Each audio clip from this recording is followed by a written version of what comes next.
Hello, junkies. Welcome to episode number 19 of Nocturnal Throwback, the podcast where we re-podcast the grand experiment that was Nocturnal in 2007, where I wrote a chapter a week, recorded the audio, and released that episode on Sundays. Hey, are you tuning in for Sigler in Place? What is Sigler in Place, you ask? Well, let me tell you. On every day that starts with the letter T, A Real Girl and I are on Facebook Live at 6 p.m. Pacific Time. We do live readings. We show Sigler artifacts. We take questions from the junkies. We celebrate holidays, some significant, most as random as we can find. For example, is there a National Stapler Day? If so, we will celebrate it. That's facebook.com/Scott Sigler. Go there, like the page, join us on Tuesdays and Thursdays for all the fun. GFL 6 Final Draft is off to the continuity editor. It has been a long time coming, I know, but we are almost there. We do not have a release date yet, and we probably won't for a while until we know more about when our print vendors come out of their COVID shutdowns. Publishing can be very complicated, folks, and we want to do things correctly for you, even if it takes longer than we would like. Hey, another hey, do you have Netflix? Watch Spike Lee's new movie, Da 5 Bloods. That's D-A, the number 5, Bloods. The screenwriter, Danny Belson, is the screenwriter for the Nocturnal TV series pilot, and the producer, Lloyd Levin, is also the producer for the Nocturnal TV show. Keep this in mind, Nocturnal as a TV show has not been bought yet. We are pitching it. So there are no guarantees, but we are out there taking swings trying to get this show made. Let's jump into Nocturnal Throwback, episode number 19. It's a little bit of a shorter episode, but there's lots of fun stuff from way back in the day. Promos, stories, windows into how I used to market books, and I built my career. Enjoy!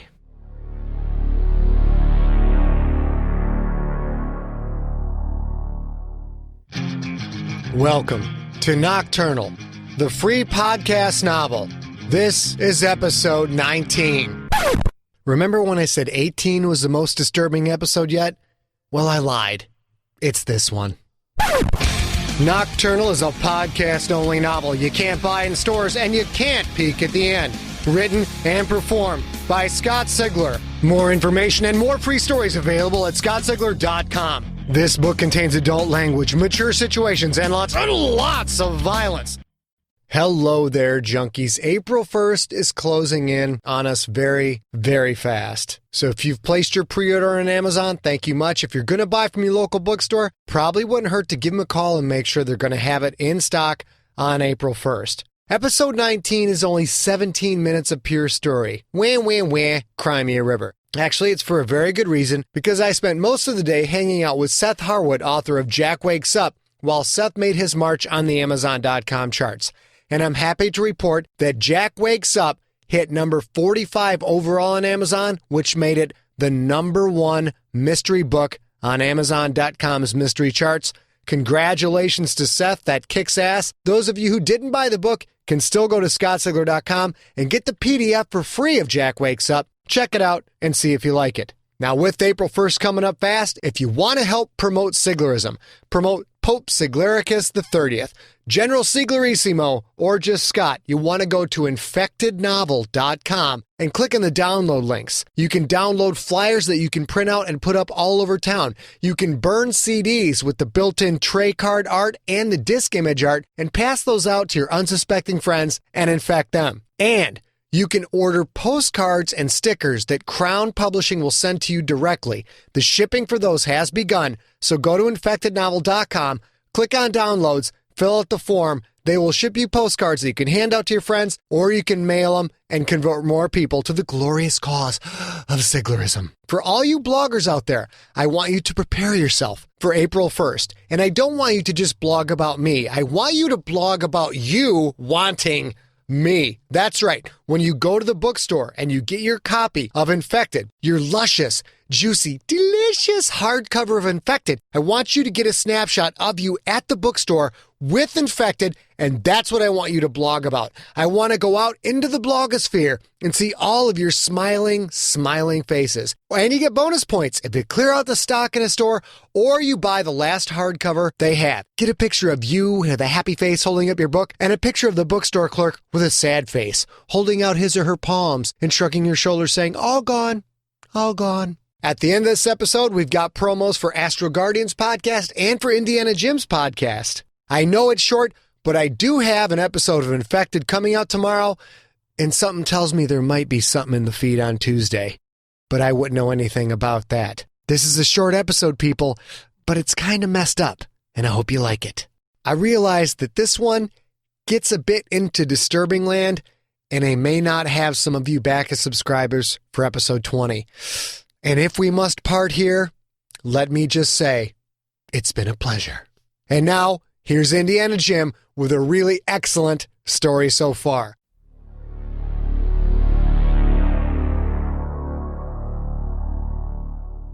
Hey junkies, this is Indiana Jim, host of The Adventures of Indiana Jim at podcast.indianajim.net.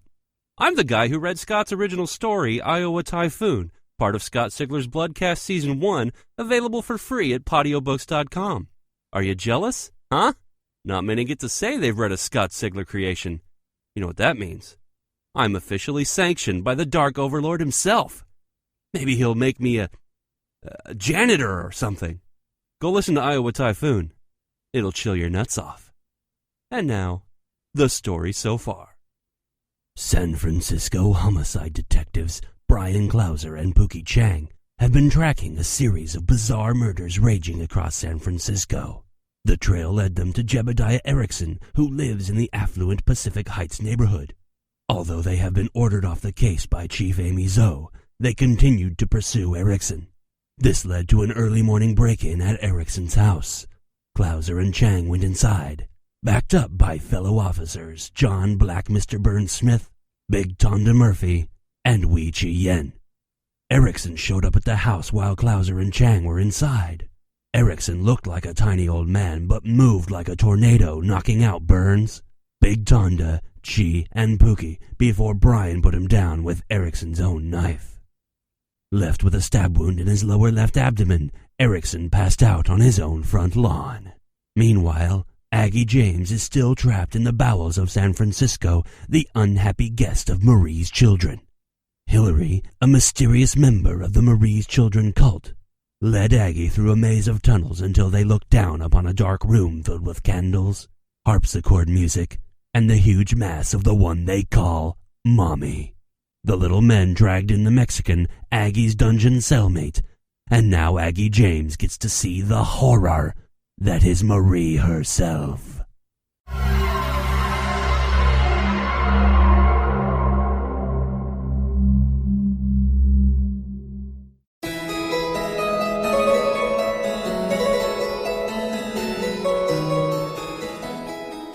The shooting pain of a cracked molar felt like a burning knife sliding into his jaw, but the pain cleared his mind a little bit, stopped him from screaming.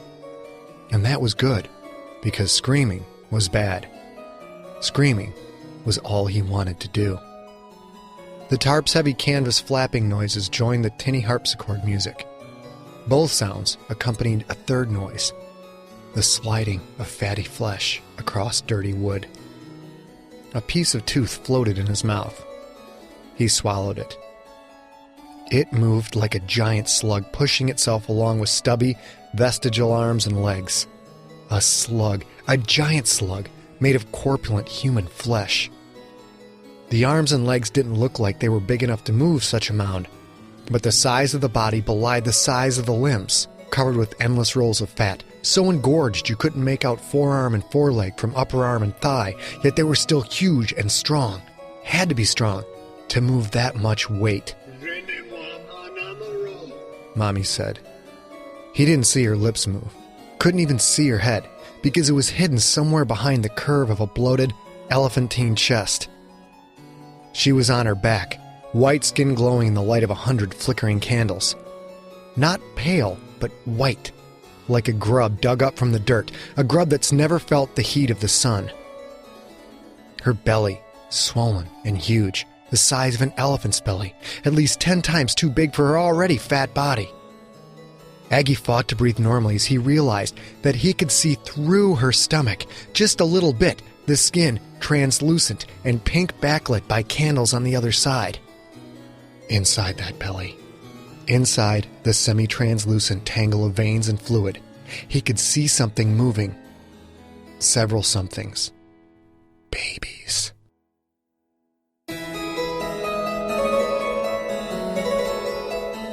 He couldn't count them all. A few were pushed up against her belly on the side nearest Aggie, and he could see them twitching, kicking. More didn't move at all. They were just still dots inside that horrific parody of a water balloon. More were deeper inside, so far in the muck of her guts that he could just make out their faint shadows. Both her arms and both her legs had to push together to make her move, just a couple of sliding inches at a time. All the limbs raised up like oars on a galleon, arcing up and forward before pressing on the dirty brown wood below. Then a heave so strong it made muscles ripple the wriggling fat above. She turned so that her stubby legs pointed towards the Mexican. She started moving closer to him. Now he could see her head. Aggie James started to whine. Hillary flicked him on the ear. Hard.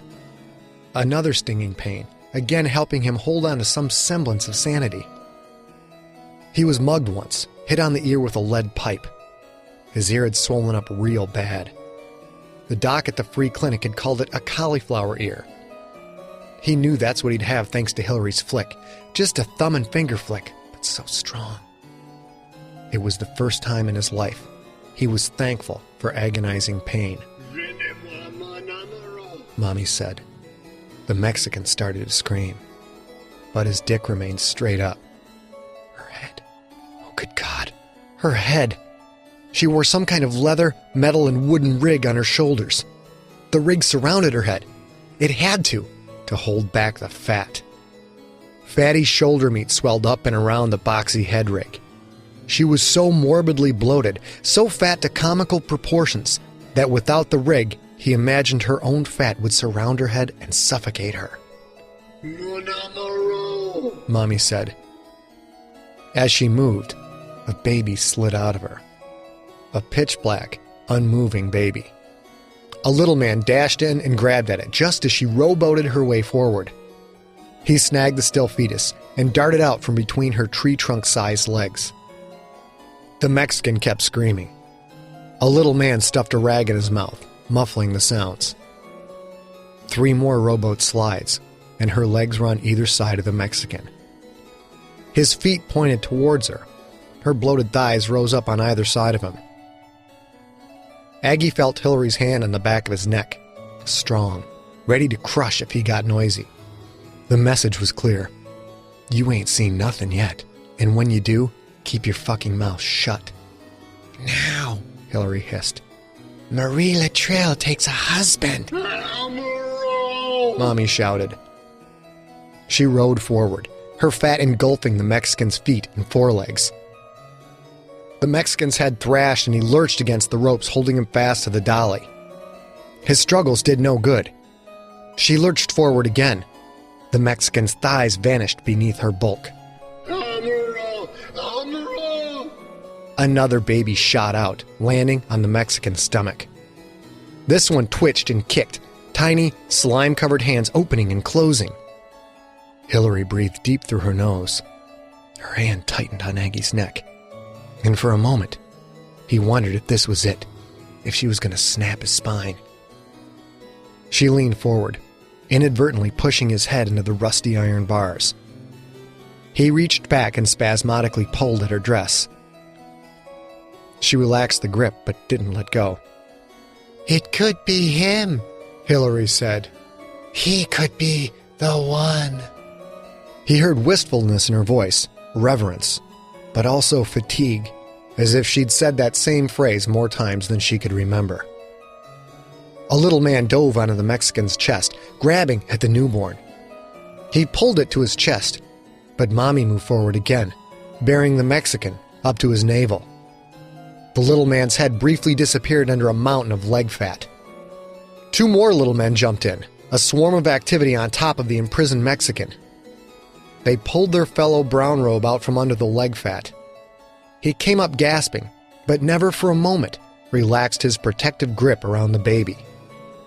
They yanked him away, leaving only the Mexican, half of his body buried beneath an obscene mass of jiggling corpulence. The smell.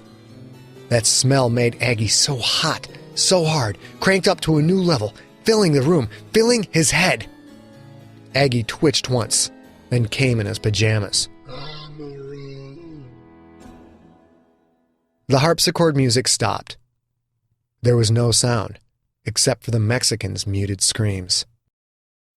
Aggie blinked. The heat dissipated from his head, his body. He pushed his face away from the iron bars. He couldn't look at the scene anymore, not for another second. He turned and put his lips to Hillary's ear. "I'll do whatever you say," Aggie said. "Don't let that happen to me, please." Hillary turned to face him and smiled. She held his face, gently, fingertips stroking his cheeks. She leaned in, and he felt her breath on his ear and neck. "You will do what I say, but it is not over for your friend. You have one more thing to see. It is time for the groom walk."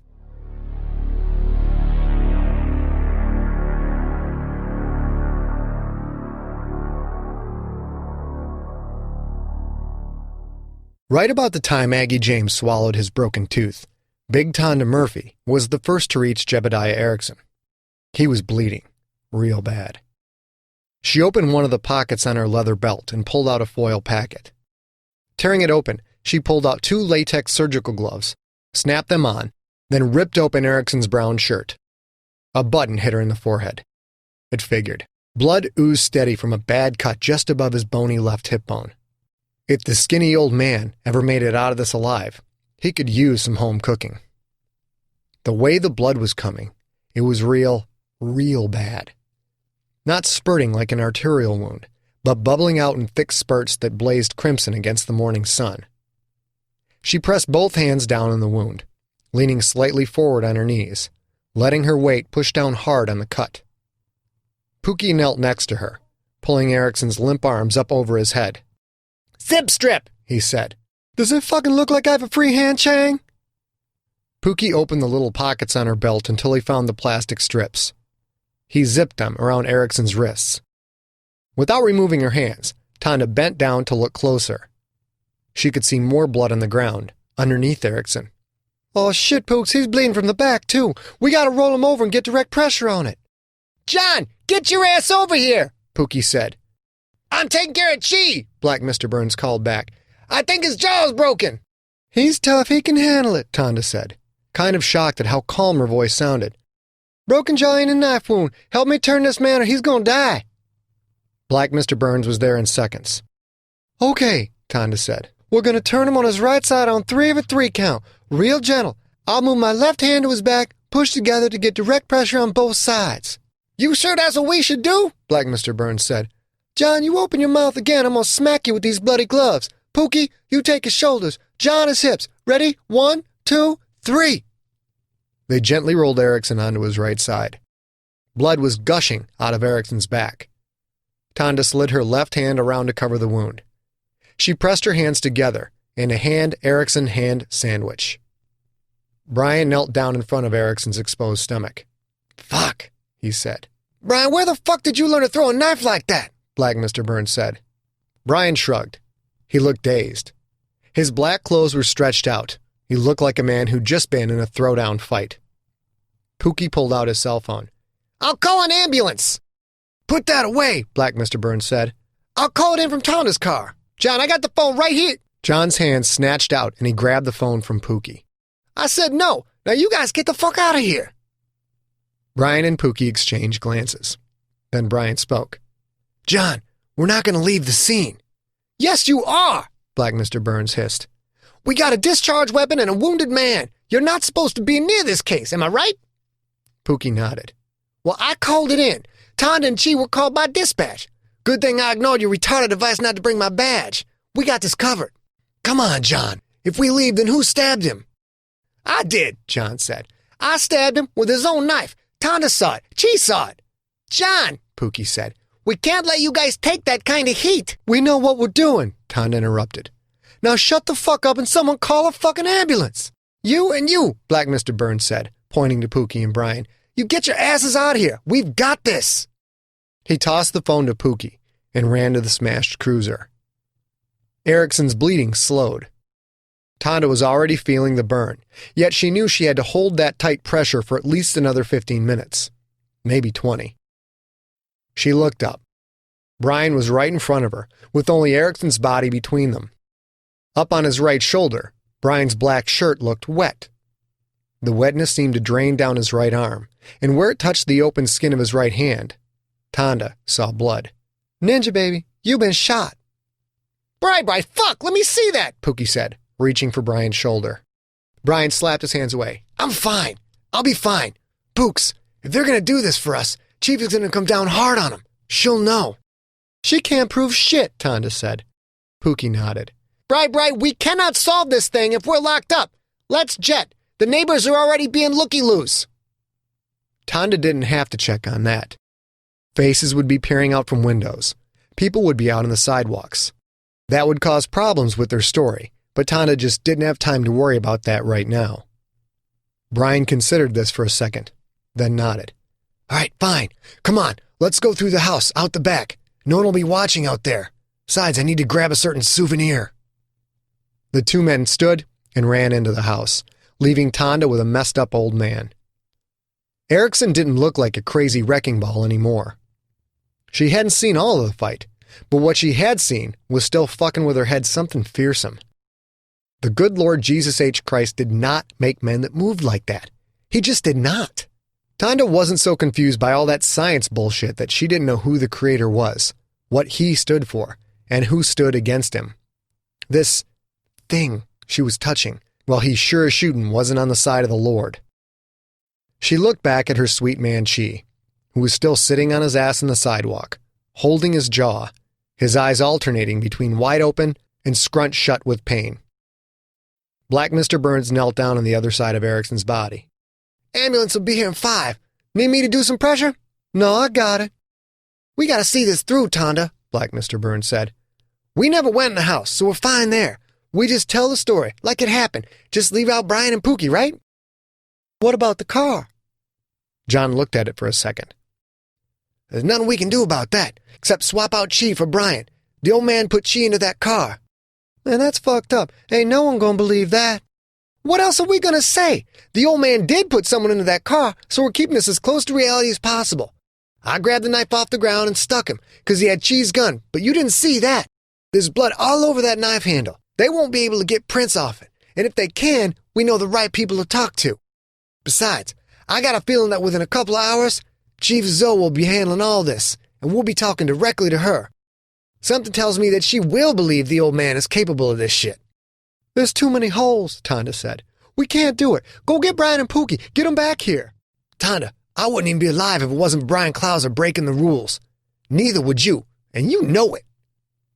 Tonda looked away, suddenly ashamed. BMB was right. That Mexican gang would have killed her, just like they killed 2 other cops that day. God had sent Bryan the Ninja Clouser to save her, and only her. Thou shalt not lie. Still, the Bible required study and knowledge, and in weeks of deep study she spent after watching 2 cops die right in front of her, and thinking that she was next, God led her to the phrase that described her ordeal. Jeremiah 15:15. O Lord, thou knowest, remember me, and visit me, and revenge me of my persecutors. Take me not away in thy long suffering. Know that for thy sake I have suffered rebuke. The Lord himself had visited her in the form of Bryan Clouser. He had revenged her of her persecutors. Oh man, had he ever. Bryan Clouser was the hand of God, and Tonda could betray him no more than she could betray the Lord himself. She heard the approaching ambulances, the sirens peeling off the multi-million-dollar mansions. All right, B&B, I'm down with the story, Tonda said. I got it down. I'm solid. Black Mr. Burns nodded. The ambulance arrived, and the paramedics quickly took over from Tonda, replacing her hands with their own as they loaded Erikson onto a stretcher and into the ambulance.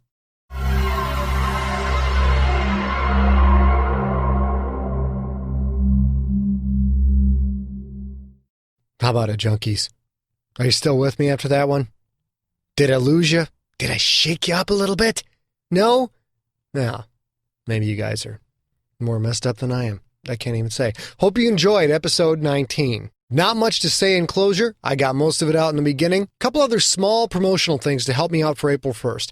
If you are a Twitter user, you want to check out the show notes at scottsigler.com for episode 19. I'll have a link to an image that I would like you to use in your Twitter profile. It's really just a chunk of the cover of Infected with April 1st on it to let everybody in Twitterland know that you want to buy that book on April 1st, you know what I mean? That same icon will work great in any instant messenger program. So if you IM a lot, go grab it there. Sport that for the next 2 weeks. Help a brother out. I'll also have a link to a bunch of banner ads that Crown made, and you can use those if you like. Last note, a lot of you were looking for Passenger Part 3. I had screwed up the link to that over at scottsigler.com. I will have a link to Passenger Part 3 so you can hear the final episode of that 3-part novella called Passenger, which ran on the Bloodcast. That's all I got for this week. Stay tuned for 2 quick promos, and I will see you guys for episode 20. You're one sick fuck! Hello there, junkies. This is the Astral Guardian, and I have kindly taken over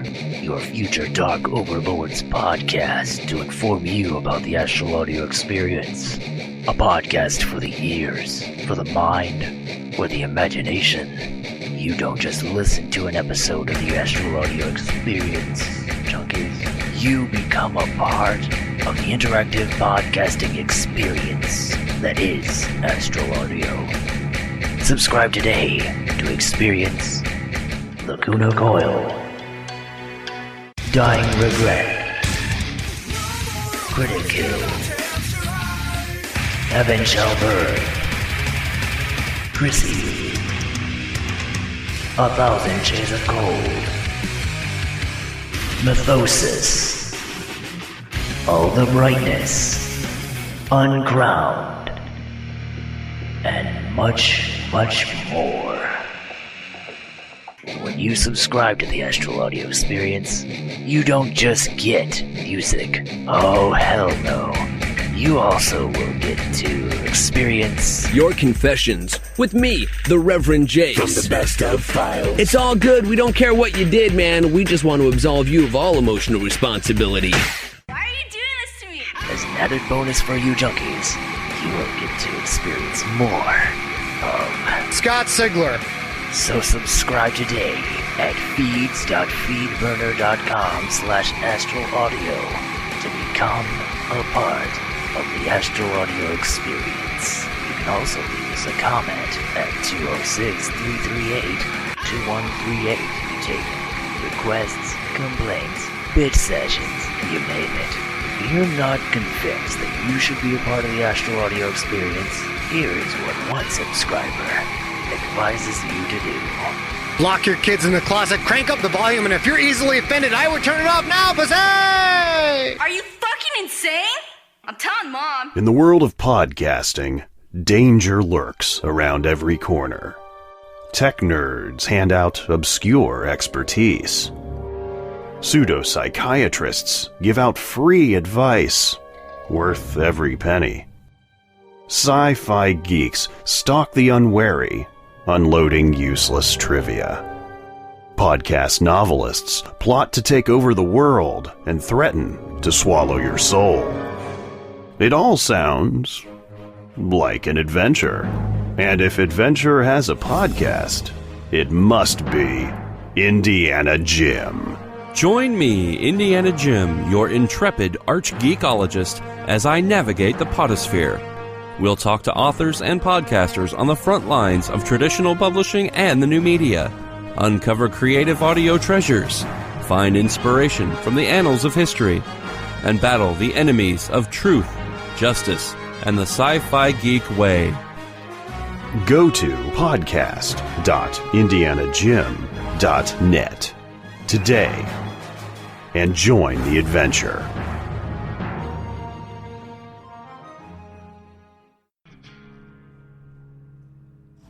You have been listening to Nocturnal, written and performed by Scott Sigler.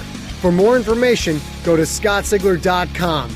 All music in this podcast provided by Uncrowned off their album Devils and Angels, available now at the iTunes Music Store.